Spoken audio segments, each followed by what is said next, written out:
And now, the last word with Rick Casey. With the Senate confirmation of school choice super advocate Betsy DeVos as Secretary of Education this week, backers of the school choice bill in the Texas Senate have a strong advocate in Washington. Backed by Lieutenant Governor Dan Patrick, Senate Bill 3, its low number indicates the priority the Lieutenant Governor gives it, will face powerful headwinds in the House. The Texas House of Representatives has for years been a graveyard for voucher bills, which in essence is what SB 3 is, despite the understandable avoidance of that word by its backers. But this bill may generate even more resistance than previous ones. A major issue for the House members in the past has been accountability. 2 years ago, when Lieutenant Governor Patrick wanted to allow more publicly funded charter schools to be created in Texas, he had to make closing down poorly performing charter schools much easier in order to get the bill passed by the House.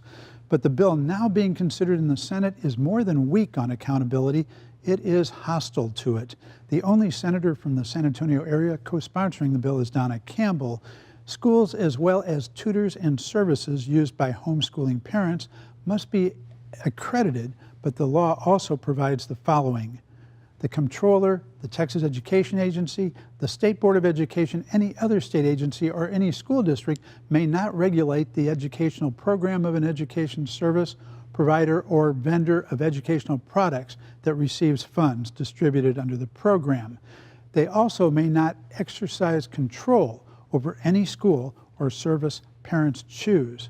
Again, quoting, a private school may not be required to modify the school's creed, practices, admissions policies, curriculum, performance standards, or assessments to receive funds distributed under the program. This appears to allow discrimination by the schools, something charter schools are not permitted to do.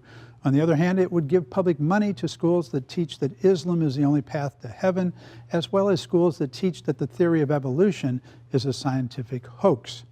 Perhaps most ambitiously, the bill would attempt to bind the hands of future legislatures.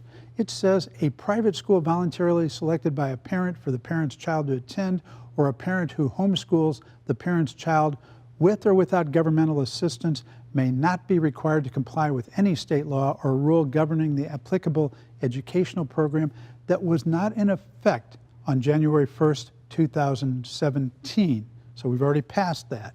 Apparently, in case that provision fails, the bill also states that if any school or parent challenges a rule adopted by a state agency or officer, the burden of proof is with the state as to whether the rule is necessary and whether it imposes an undue burden.